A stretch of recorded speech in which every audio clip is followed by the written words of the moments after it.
प्रधानमंत्री नरेंद्र मोदी का कर्नाटक के बेंगलुरु में मेगा रोड शो। 26 किलोमीटर लंबे रोड शो में पुष्प वर्षा कर पीएम का किया जोरदार अभिवादन। पीएम बादामी और हावेरी में करेंगे जनसभाएं।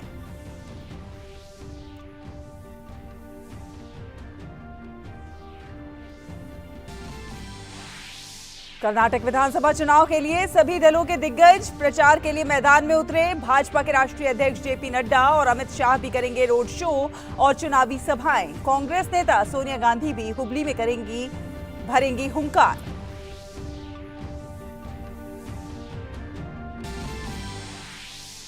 रक्षा मंत्री राजनाथ सिंह जम्मू के राजौरी पहुंचे। सुरक्षा स्थिति की भी करेंगे समीक्षा।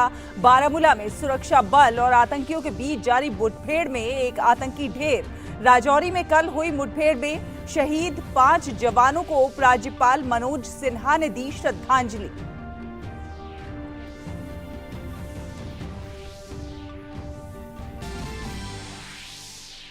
उपराष्ट्रपति जगदीप धनखड़ ब्रिटेन के महाराजा किंग चार्ल्स तृतीय के राज्याभिषेक समारोह में होंगे शामिल। ब्रिटेन में राष्ट्रमंडल नेताओं के साथ बातचीत में उपराष्ट्रपति ने संस्था को मजबूत और अधिक केंद्रित बनाने पर किया विचार। भारतीय समुदाय को भी किया संबोधित। समाज में उनके योगदान की सराहना। भारत के star javelin thrower Neeraj Chopra ने नए सत्र का किया शानदार आगाज। दोहा डायमंड लीग में 88.67 मीटर जैवलिन फेंककर हासिल किया पहला स्थान। आईपीएल में आज खेले जाने वाले पहले मुकाबले में चेन्नई सुपर किंग्स का मुंबई इंडियंस से होगा सामना, तो वहीं दूसरे मैच में रॉयल चैलेंजर्स बेंगलुरु की दिल्ली कैपिटल्स से होगी भिड़ंत।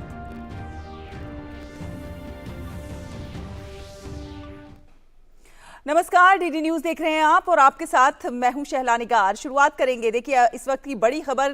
कर्नाटक में 10 मई को होने वाले विधानसभा चुनाव के लिए प्रचार अपने चरम पर पहुंच गया है। सभी राजनीतिक दलों के नेता प्रचार अभियान में पूरे जोर शोर के साथ इस समय जुटे हुए हैं और इसी कड़ी में भाजपा के वरिष्ठ नेता और देश के प्रधानमंत्री नरेंद्र मोदी ने आज बेंगलुरु में 26 किलोमीटर लंबा एक मेगा रोड शो किया। इस दौरान हजारों लोगों ने रोड के दोनों ओर खड़े होकर पीएम का जोरदार अभिवादन किया। प्रधानमंत्री पर रोड शो के दौरान पुष्प वर्षा भी होती रही। पीएम के रोड शो के रास्ते में कई नजारे भी नजर आए, जहां लोग उत्साह से भरे नजर आए, तो वहीं बजरंग दल पर प्रतिबंध लगाने के विवाद के बीच एक व्यक्ति ने भगवान हनुमान के वेश को धारण किए हुए वो दिखाई दिए। शाम को प्रधानमंत्री नरेंद्र मोदी बादामी और हावेरी में जनसभाओं को संबोधित भी करेंगे।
और वहीं भाजपा के वरिष्ठ नेता और केंद्रीय गृह मंत्री अमित शाह आज कई जनसभाओं को संबोधित करेंगे। अमित शाह चिकोडी और बेलगावी जिले में रोड शो भी करेंगे।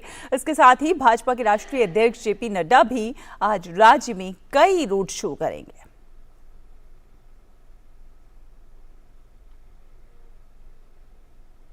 वहीं दूसरी तरफ अन्य दलों के नेताओं ने भी प्रचार अभियान में पूरी ताकत झोंकी हुई है। कांग्रेस की वरिष्ठ नेता सोनिया गांधी भी आज कर्नाटक के चुनावी रण में उतरेंगी।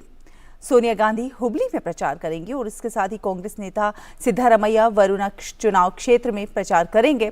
जनता दल सेकुलर के लिए पार्टी प्रमुख एचडी देवगौड़ा हासन जिले में अरासीगेरे, बेलूर और सकलेशपुरा में प्रचार करेंगे। जालंधर में लोकसभा उपचुनाव को लेकर प्रचार अभियान तेज हो चुका है।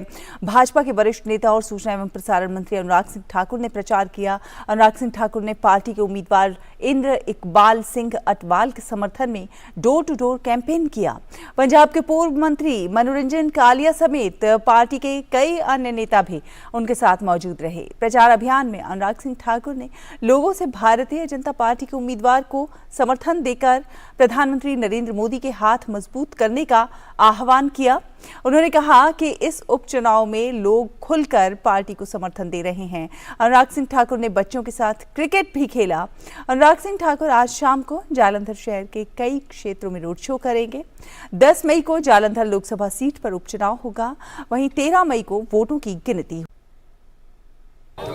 शानदार सहयोग समर्थन भारतीय जनता पार्टी को जालंधर के उपचुनाव में मिल रहा है। आप उत्साह देख सकते हैं। लोग अपने घरों से निकलकर मोदी जी को और मोदी जी के उम्मीदवार को अपना समर्थन दे रहे हैं और कमल का बटन दबाने के लिए तैयारी है।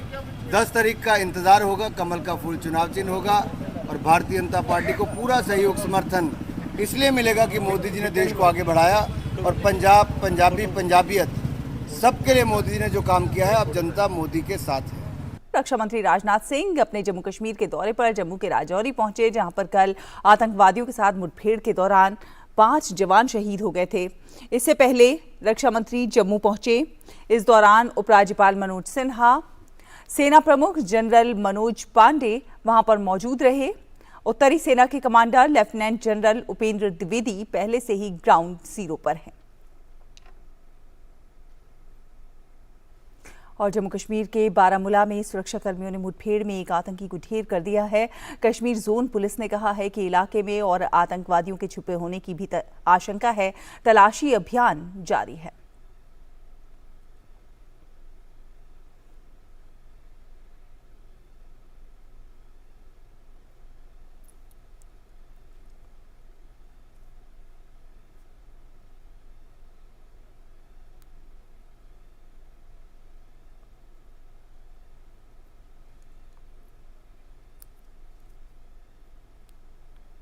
ट्राइबल सोर्स से इन्फॉर्मेशन मिली थी कि करहामा गांव जो है कुंजर पुलिस स्टेशन के अंदर, वहां पर कुछ सस्पिशियस मूवमेंट हो रही है।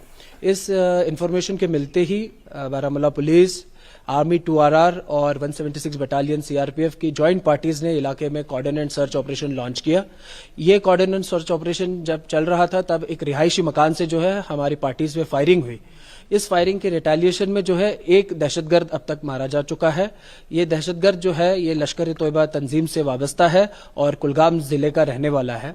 इस मसले में हमने एफआईआर रजिस्टर करके तफ्तीश शुरू कर दी है। जम्मू कश्मीर के राजौरी में आतंकी हमले में कल सेना के 5 जवान शहीद हुए थे।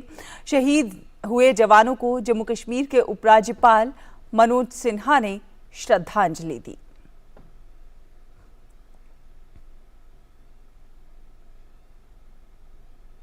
और राष्ट्रपति द्रौपदी मुर्मू ने ओडिशा के 3 दिवसीय दौरे के अंतिम दिन आज मसूरभंज जिले के बारेपदा में महाराजा श्री रामचंद्र भंज देव विश्वविद्यालय के 12वें दीक्षांत समारोह में शिरकत की। समारोह में 90 छात्रों को पीएचडी, 34 को स्वर्ण पदक, 7 को डीलिट और 1 को डीएससी की उपाधि प्रदान की गई। और उपराष्ट्रपति जगदीप धनखड़ आज ब्रिटेन के महाराजा किंग चार्ल्स तृतीय के राज्याभिषेक समारोह में शामिल होंगे। उपराष्ट्रपति जगदीप धनखड़ ने लंदन के बकिंगम पैलेस में ब्रिटिश राजशाही द्वारा आयोजित एक स्वागत समारोह में किंग चार्ल्स तृतीय और अन्य राष्ट्रमंडल नेताओं के साथ बातचीत की। उपराष्ट्रपति ने राष्ट्रमंडल की संस्था को मजबूत और अधिक केंद्रित बनाने पर राष्ट्रमंडल नेताओं के साथ विचारों का आदान प्रदान किया। बाद में उपराष्ट्रपति ने यूनाइटेड किंगडम की संसद में भारतीय मूल के सदस्यों के साथ बातचीत की और द्विपक्षीय संबंधों के कई पहलुओं पर चर्चा की। उन्होंने दोनों देशों को करीब लाने में ब्रिटिश सांसदों द्वारा दिए गए समर्थन की सराहना की। उपराष्ट्रपति ने भारतीय समुदाय के सदस्यों को भी संबोधित किया और लंदन में उनके साथ बातचीत की। धनखड़ ने समाज में उनके योगदान और भारत यूके संबंधों को मजबूती प्रदान करने के लिए समुदाय के सदस्यों की सराहना की। India at the moment is a democracy that is most functional on any global parameters. If you look at the three wings of the state, the legislature, the judiciary and the executive, as involved as in India, we have at the moment one of the most enlightened souls as Chief Justice of India. A man who brings on the table huge experience, commitment, passion, mission, enormously talented. और मणिपुर के इम्फाल में सुरक्षा बलों की patrolling जारी है। मणिपुर में आदिवासियों और बहुसंख्यक मेइती समुदाय के बीच हिंसा भड़कने के बाद केंद्र सरकार एक्शन में आ गई है। स्थिति को नियंत्रित करने के लिए सेना और असम राइफल्स के 55 कॉलम को तैनात किया गया है। नगा और कुकी आदिवासियों द्वारा आदिवासी एकजुटता मार्च आयोजित किए जाने के बाद बुधवार को हिंसा भड़क गई थी। राज्य में हिंसा की घटनाओं को देखते हुए सेना ने अब तक 9,000 से अधिक लोगों को सुरक्षा बलों ने हिंसा प्रभावित इलाकों से निकालकर सुरक्षित जगहों पर पहुंचाया है। किसी भी अप्रिय घटना को रोकने के लिए प्रशासन पूरी तरह मुस्तैद है। और महाराष्ट्र में पुणे के बाघोली इलाके में एक सजावटी सामग्री के गोदाम में आग लग गई। दमकल विभाग की कई गाड़ियों ने मौके पर पहुंचकर आग पर काबू पाया है। हादसे में 3 लोगों की मौत हो गई है।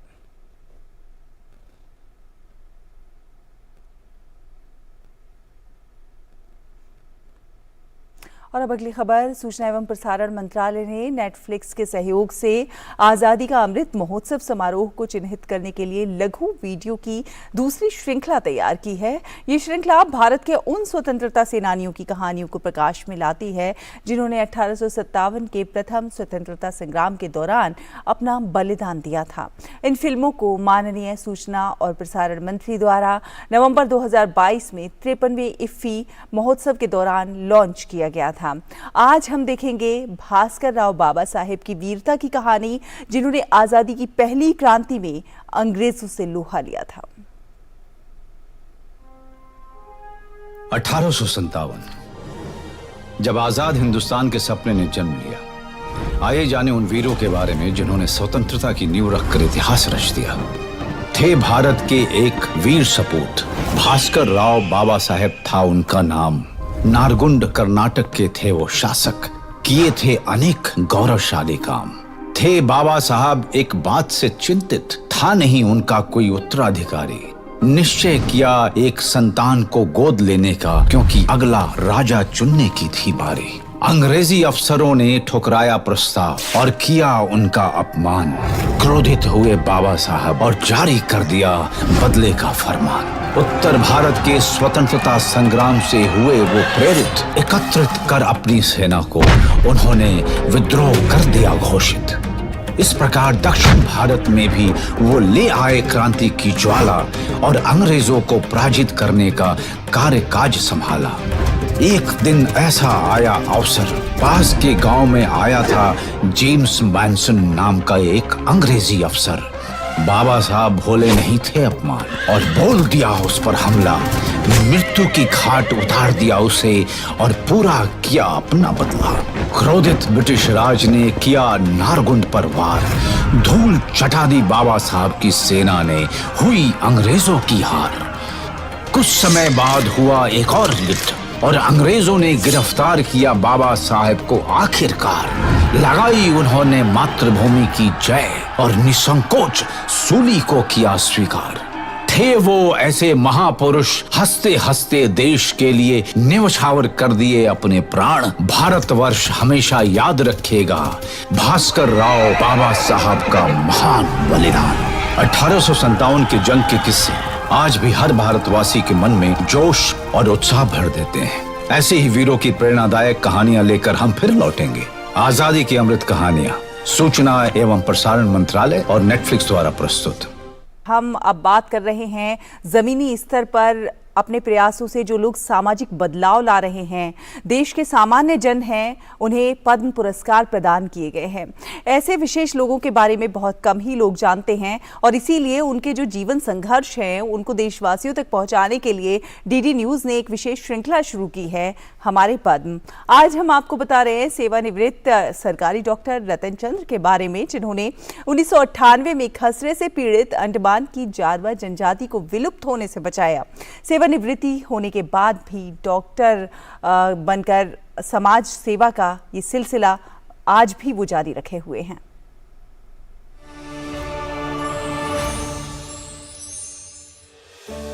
कई बार मरीज अस्पताल तक या दवाखाने तक नहीं पहुंच पाता।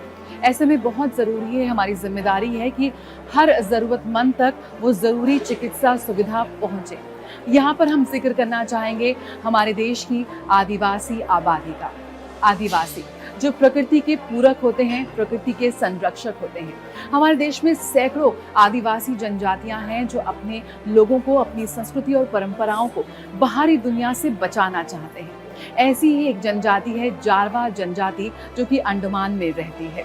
जी हाँ, एक समय जारवा जनजाति विलुप्ति की कगार पर थी।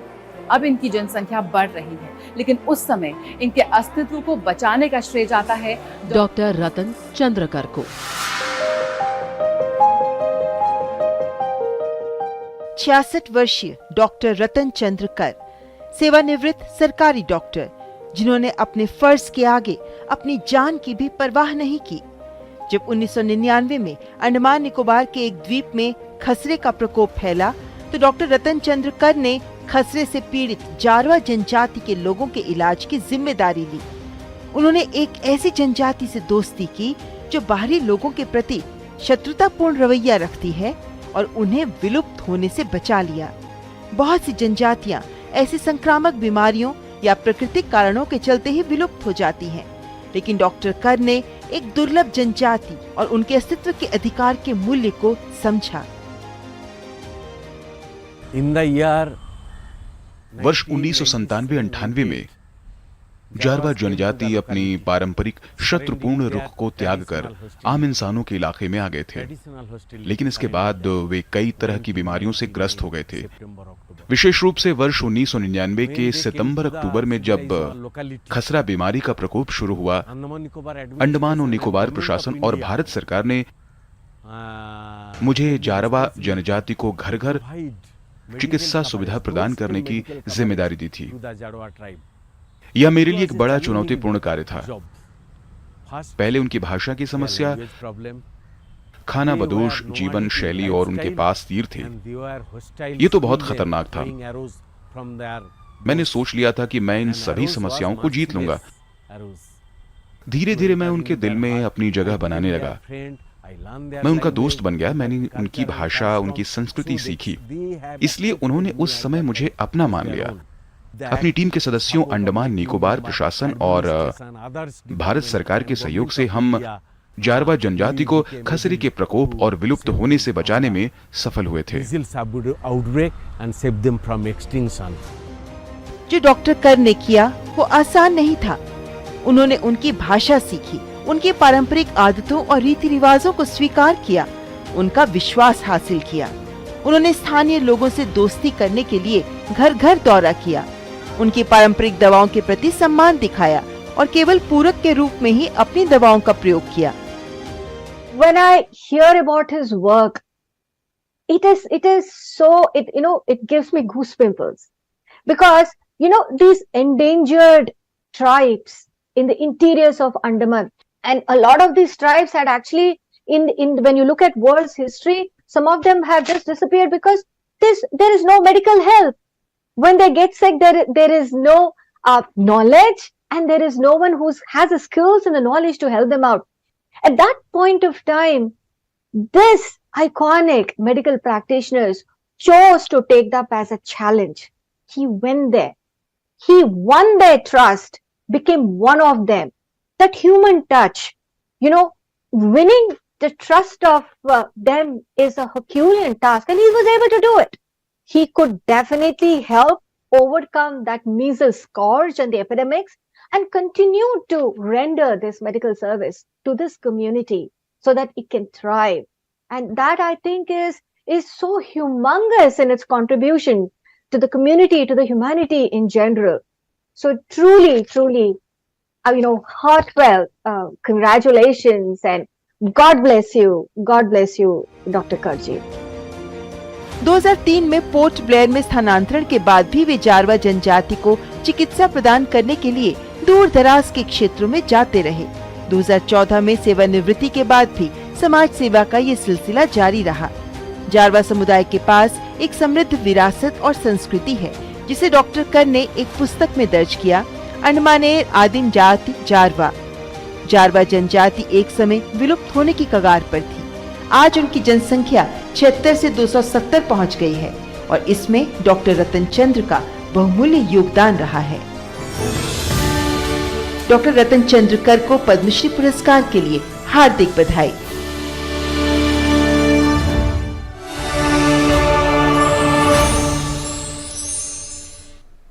तो इसी के साथ इस बुलेटिन में फिलहाल इतना ही, लेकिन डीडी न्यूज पर खबरों का ये सफर लगातार जारी है। आप देखते रहिए डीडी न्यूज। नमस्कार।